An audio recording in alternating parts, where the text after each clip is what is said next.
Hello students, today my topic is double sideband suppressed carrier, also known as DSB-SC. Already we have gone through few topics of amplitude modulation. You have already known that how that amplitude modulated waveform should be look like and how it is generated and demodulated also. So our next topic is double sideband suppressed carrier, where we are going to show you that we are going to suppress the carrier for saving the power and improvement of the efficiency, and only two sidebands will be transmitted, which will carry the information or the actual message. Now assume the message signal MT, which is I have given like this, and waveform of message signal, baseband signal, and next a carrier signal CT.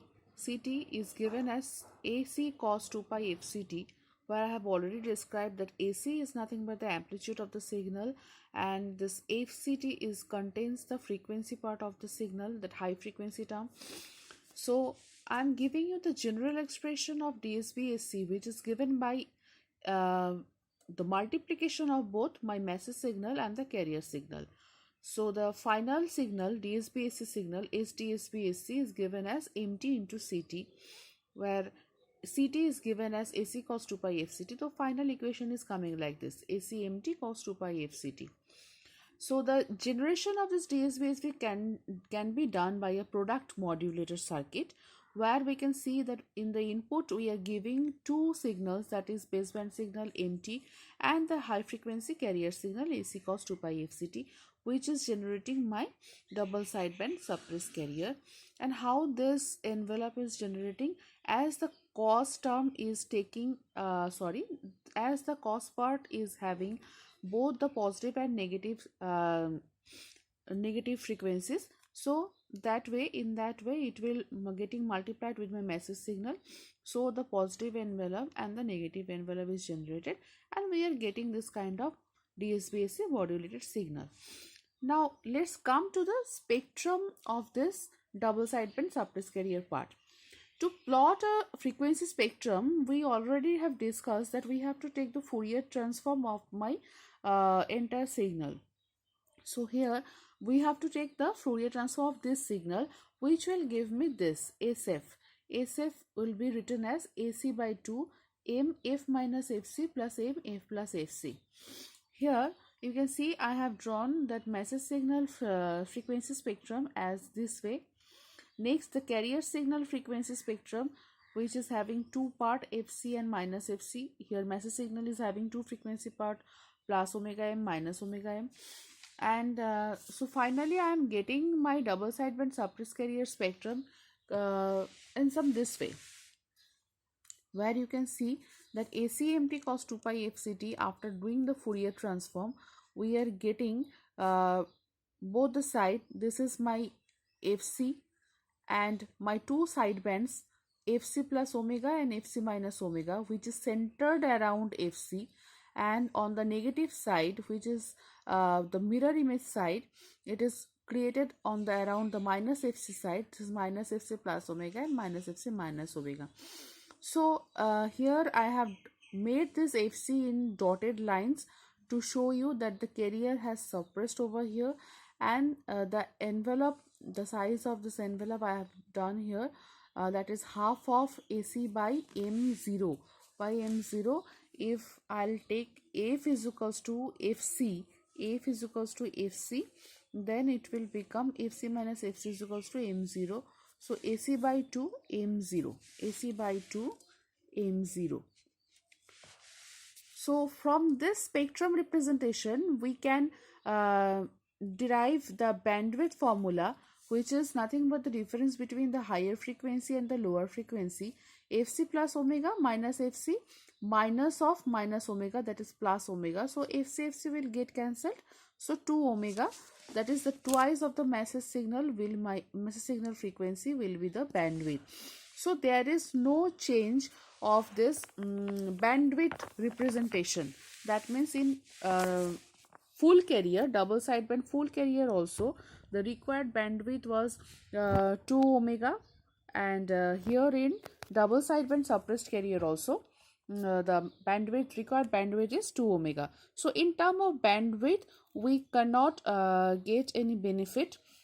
Let's see what is our next topic, that is a single tone double sideband suppressed carrier. That is, I have taken a example of the message signal. Previously I have derived that entire term as taken empty only, assuming message signal as empty. Here I am giving the message signal a example. Why it is single tone? Because my message is consisting of one frequency term, only one frequency, that is 2 pi FM.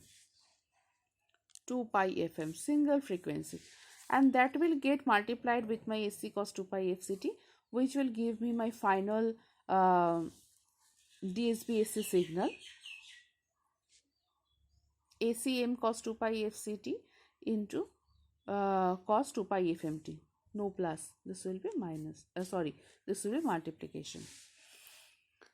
So that will give me this ACAM by 2, this cos A cos B formula, which will give me cos A plus B cos A minus B. We have already seen this kind of derivation in AM generation also. So ACAM by 2 cos 2 pi FC plus FM FC minus FM. You can remember those things. So this will give you the upper sideband side and this will give you the lower sideband side.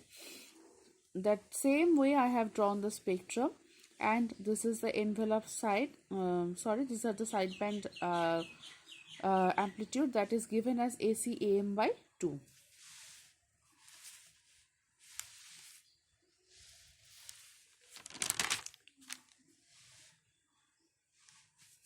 Next I am coming to the total power of DSB-AC.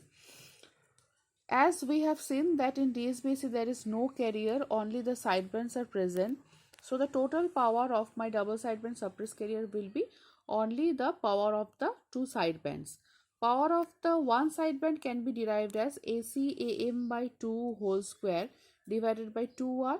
So that will give me AC square AM square by 8R. So if I take the total power, then it will be twice of this power.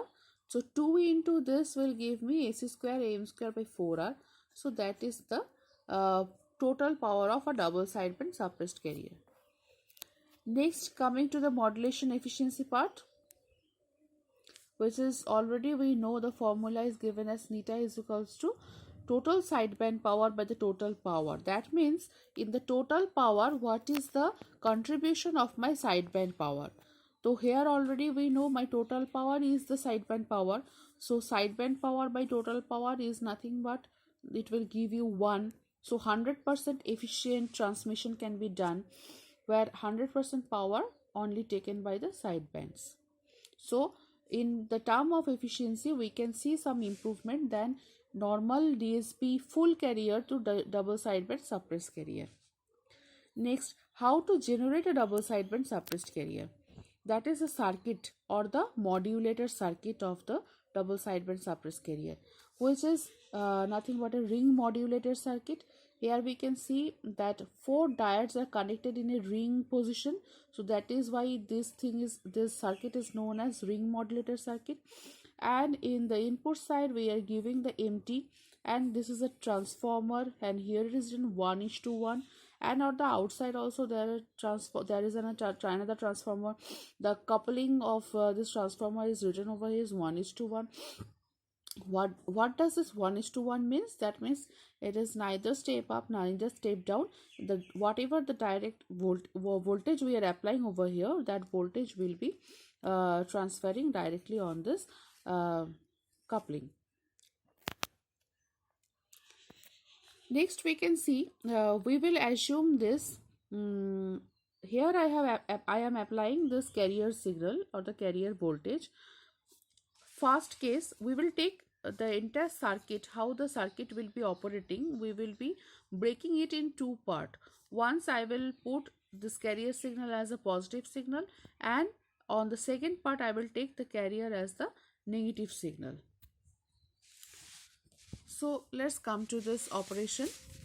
Now we can see this is my message signal, baseband signal, and the carrier I have taken a pulse train, and that is the final double sideband suppressed carrier which is generated. So in case 1, when CT is positive, when my CT is positive, this time only D1 and D2 are forward bias, and so this will be a short circuit and this will be a reverse bias. So this two will be a open circuit. So that's what only I have written. D1 D2 will be forward bias, act as a short circuit, and D3 D4 will be reverse bias and act as a open circuit.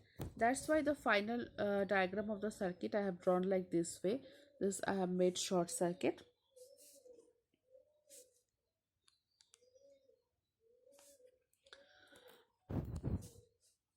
and here D3 D4 there is open circuit.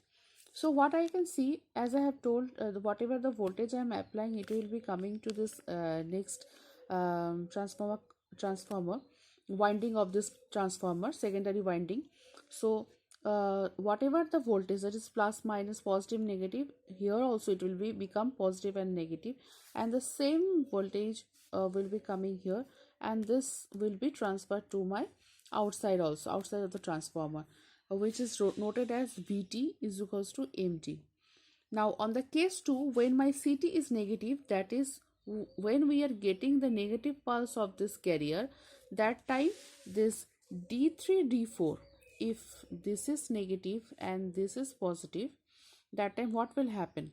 This positive signal will be passing through,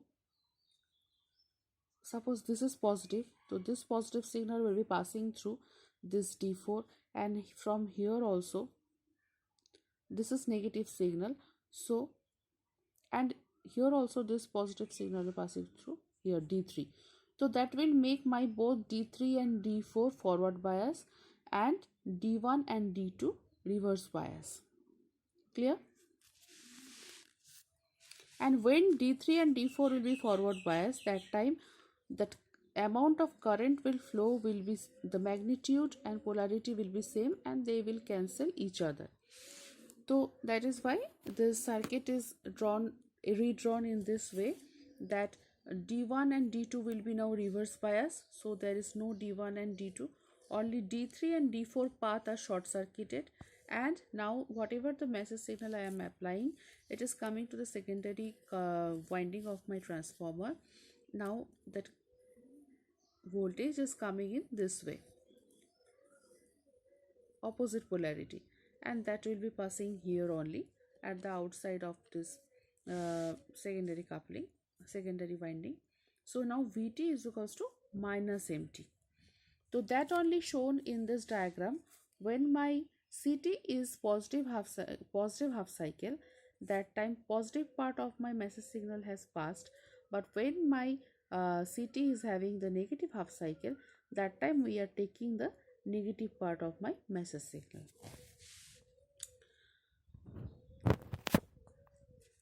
Fourier series expansion of the carrier, this is a pulse train, right?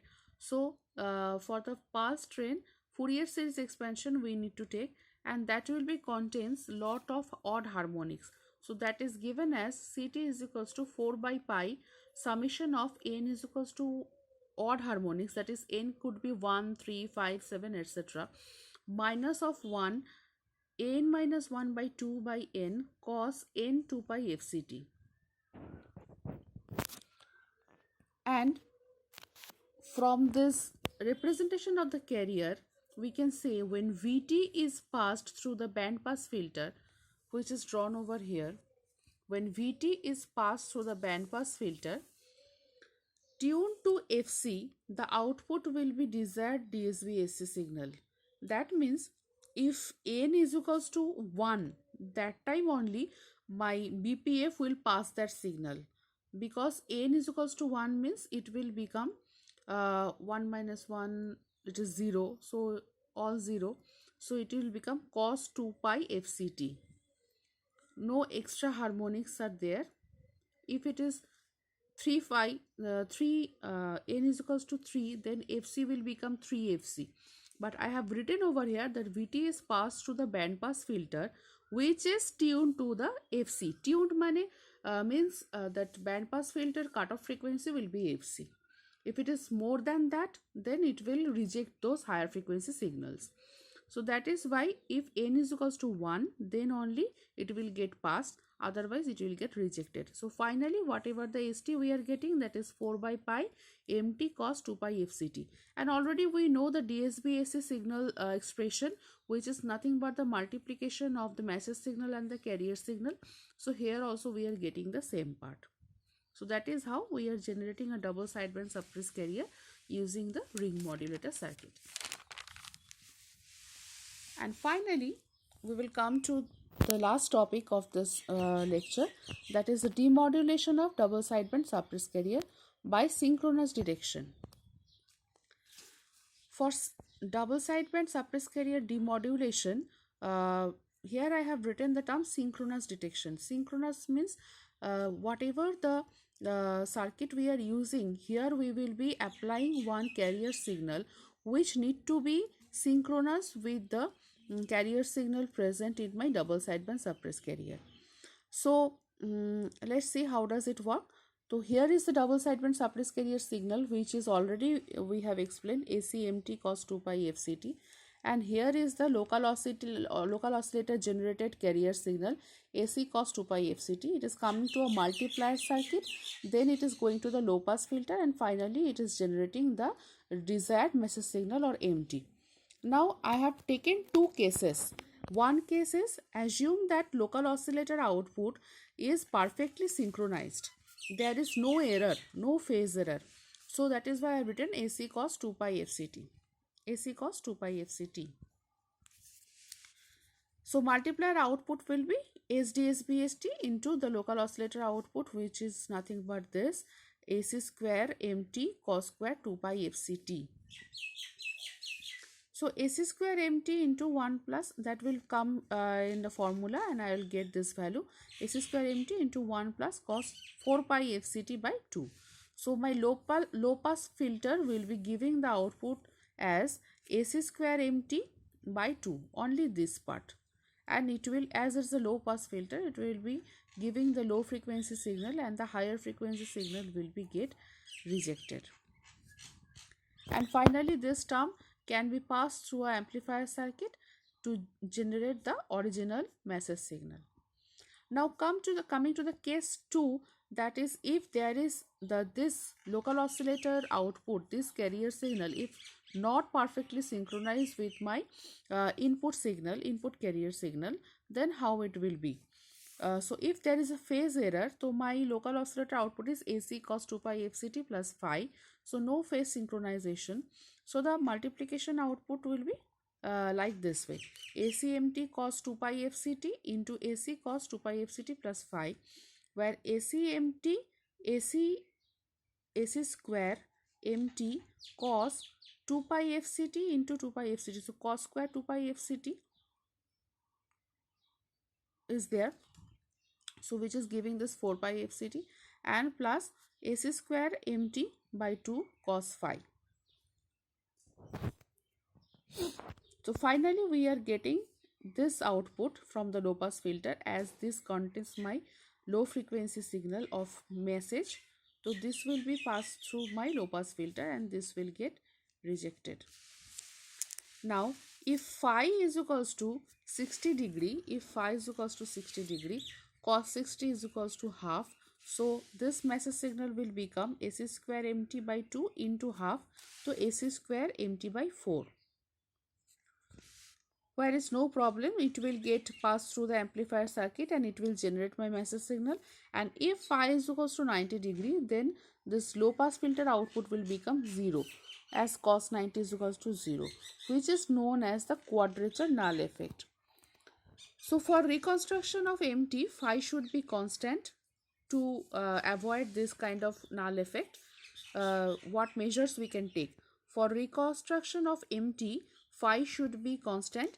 To maintain phi to be constant, additional circuitry has to be used, which makes synchronous detector more complex.